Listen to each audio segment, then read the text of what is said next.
สบายดีวันนี้มาสานตะกะหรือว่าสานกระตาสานเป็นรูปหัวใจ นี่เป็น EP 2 แล้วสานครั้งแรกเราสานมันจะน้อยกว่าเนาะแต่ครั้งนี้เราเอาตอกมาตื่มให้มันหลายเกิดอยากได้หน่วยใหญ่ขึ้นมาอีกการสานนี้เราสานแบบลายคัดสานง่ายๆสานลายคัดผู้ใดก็สานเป็นพี่น้องบ่ได้ซับซ้อนอย่างขึ้นนึ่งลงนึ่งขึ้นนึ่งลงนึ่งถือว่าเป็นลายที่สานง่ายที่สุดผู้ใดสนใจก็ฝึกสานได้เลย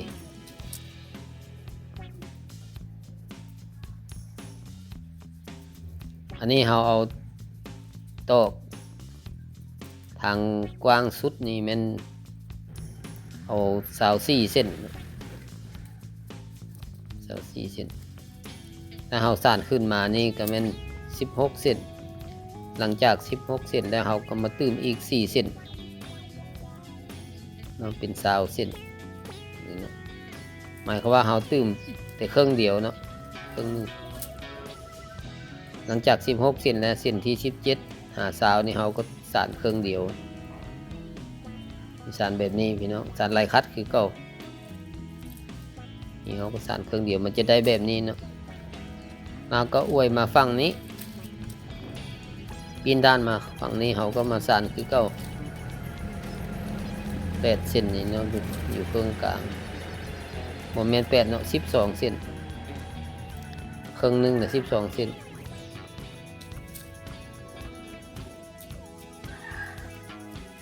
นี่เนาะ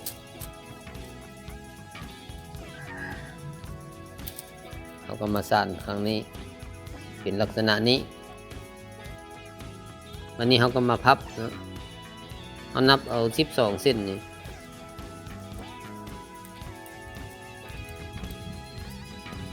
ตอกหลวงตั้งนี่ก็12 เส้นตอก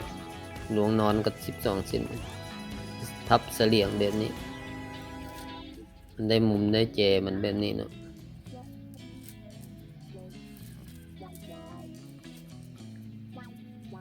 พับนี่เพื่อเอารูปทรงมันเนาะแต่เราจะสานตามมุมที่เราพับนั้นตามมุมตามเจที่เราพับนั้นฝั่งนี้เราก็พับตอก8 เส้นเนาะตอกทางตั้ง8 เส้นตอกทางนอน8 เส้นพับลงมาแบบนี้บัดนี้นี่เอาพับอีก4 เส้นเนาะทางตั้ง4 เส้นทางนอน4 เส้นน้ำบนแหว่งมันนี่น้ำบนแหว่งมันนี่มันฝั่งละ4 เส้นวันนี้เรามาเริ่มสานมันเนาะเอาสิเริ่มสานมุมใดก่อนก็ได้ก่อนเราพับที่เป็นมุมเป็นเจนี่เนาะเอาตอกฝั่งเบื้องซ้ายสานไปเบื้องขวาเอาตอกฝั่งเบื้องขวาสานมาฝั่งซ้ายหรือเราสิเอาจากฝั่งซ้ายนี่สานไปฝั่งขวาหมดก็ได้คือกันสำคัญแล้วแม่นเรากดโต๊ะนั้นลงเนาะจัดแปลงจัดโต๊ะให้ลงให้มันเข้าให้มันได้ความที่สำเฮาเริ่มต้นสานครั้งแรกนั้นเราก็ตัวที่สำใดเวลาเฮาสานนี่ก็เอาที่สำนั้น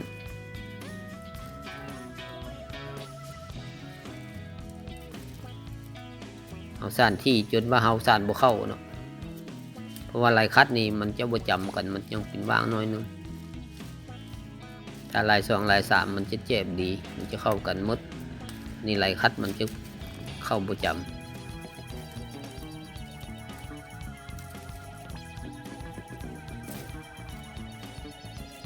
เอาพยายามสานขึ้นมาบนที่เป็นมุมเป็นแจมันนี่เนาะเป็นเฮาสานหมดทุกมุมได้มุมนึงแล้วก็มาสานมุมที่2เนาะแต่ว่าเราก็มั่นใส่น้ำพี่น้องต้องได้ใส่น้ำเรื่อยๆเพราะว่าให้มันอ่อน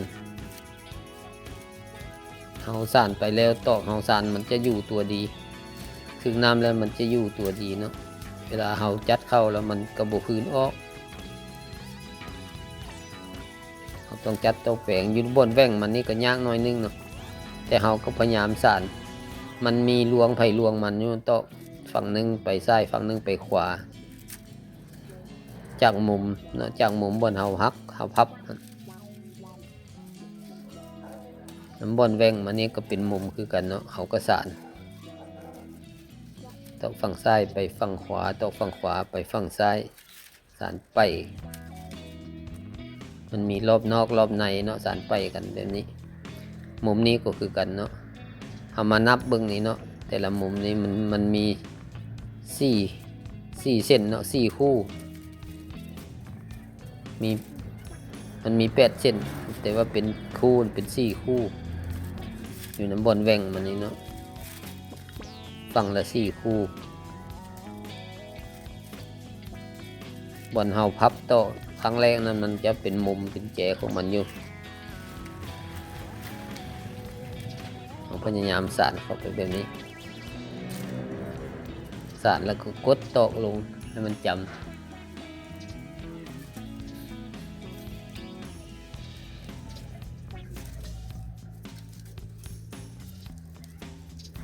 อยู่น้ำบนแว่งมันนี่เขาก็ระวังเนาะบ่ต้องสานความเขาต้องระวังเพื่อบ่ให้สานพิษแต่มันก็พิษยากพี่น้องหลายคัดนี่พิษเขาน้อยนึงเขาก็หู้เนาะเพราะว่าทุกเส้นมันเป็นลายคัดนี่มันจะเบิ่งออกง่าย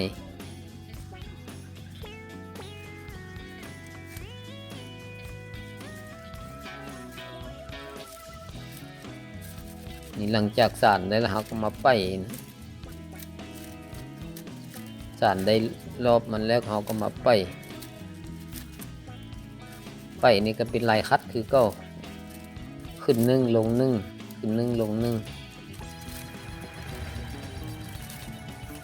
ไปจนอ้อมจอดอ้อมหอบหรือว่าได้หอบหรือว่าได้รอบของมัน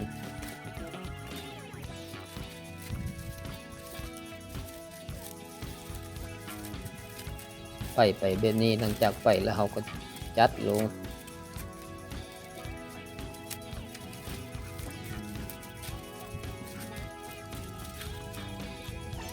ตอนนี้เขาก็สานง่ายแล้วเนาะเพราะว่าเขาได้รอบมันแล้วเขาสานแบบไปหลังจากสานแล้วเขาก็ดึงแบบนี้เนาะเพื่อให้เส้นต่อมันเข้ากันแบบนี้ได้ออกมาประมาณนี้ความสูงความต่ำได้ประมาณนี้แล้วเขาก็เริ่มม้วนท้ายเนาะ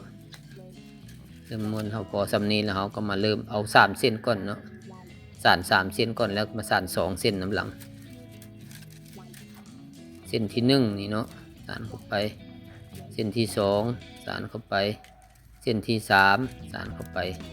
บัดนี้เอาขึ้นมาถึงเมื่อกี้นี่เนาะถึงตัว3เส้นนั้น1เส้น2เส้นนี่เอา2เส้นเท่านี้เนาะครั้งแรกเราเอา3เส้นครั้ง2เราเอา2เส้นสานแล้วหลังจากเราสานแล้วเราก็มาเบิ่งบ่อนที่เราจะพับลงไปนี่เนาะ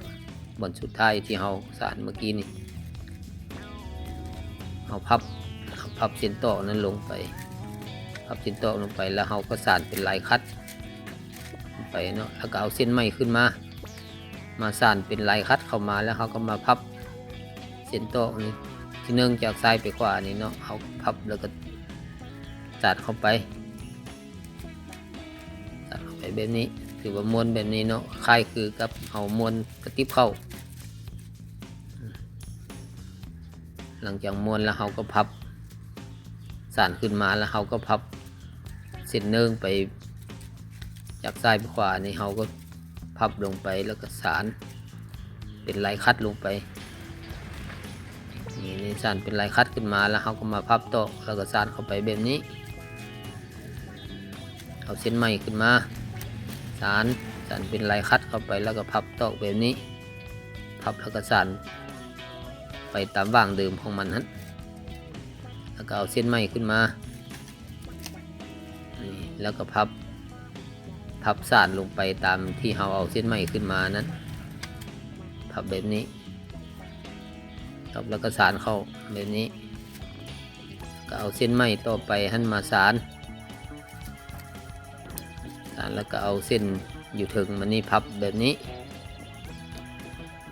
พับได้ที่แล้วเราก็สานเข้าไปตามลายคัดลายเดิมของมันนั้นเนาะมันจะได้แบบนี้พี่น้องจะได้เป็นแถวไปแบบนี้วันนี้เขาพยายามเฮ็ดไปจนมันชิ้นรอบหมดแล้วเนาะอ้อมรอบหมดแล้วนี่แต่ว่าตอนสุดท้ายนี่เขาได้เสียบเข้าแบบนี้เนาะเพราะว่าเขาได้พับไปก้อนหน้านั้นแล้ว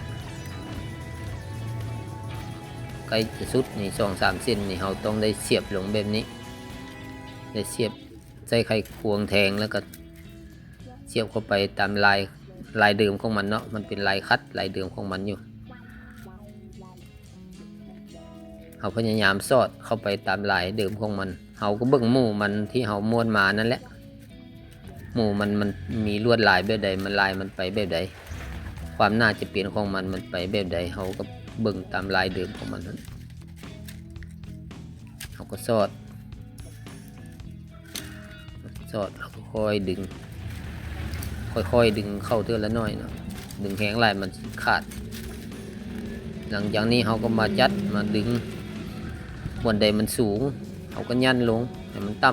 ำดึงส้นตอกได้เอาปมมือยันไปนำเห็นให้มันต่ำลงให้มันเพียงกับหมู่มัน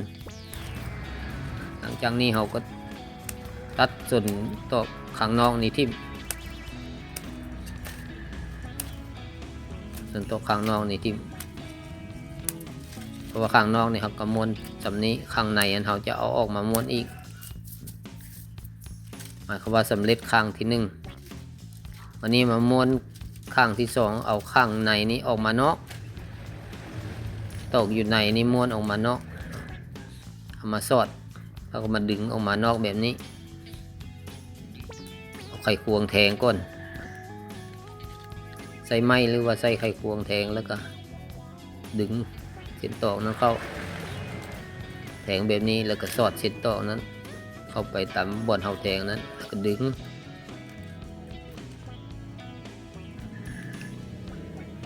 หมายความว่าเฮาม้วนรอบที่2เนาะรอบที่1แล้วไปแล้วอันนี้เป็นรอบที่2เฮาจะได้ปากกระต้าหันมันเพียงมันสวยงามแล้วก็มีความแข็งตื่มขึ้นอีกเนาะนี่ใกล้สิแล้วเขาก็พยายามเน็บเข้าแบบนี้เวลาเขาดึงนี่มีบางเส้นมันอยากหักเนาะเขาก็ต้องพยายามเอามือประคองลงไปบ่ให้มันหักบางเส้นเขาก็ดึงง่ายดึงจึกไปเลยบางเส้นนี้มันก็ดึงยากเขาก็ต้องได้ประคองมันไปนำค่อยๆดึงก็ไปแบบนี้นี่สำเร็จเนาะอันนี้มันม้วนรอบที่2เอาม้วนได้สับนี้แล้วก็ตัดส่วนต่อแล้วออก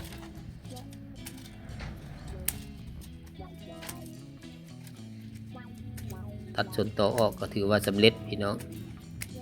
นี่สันกระต้าหรือว่าสันตะกร้ารูปหัวใจนี่จะได้ประมาณนี้พี่น้องนี่เราก็มาจัดมาแปลงให้มันได้รูปทรงเป็นรูปหัวใจนี่อย่าลืมฝึกหัดสานพี่น้องสานลายคัดสานง่ายขอบใจเด้อที่ติดตามชมคลิป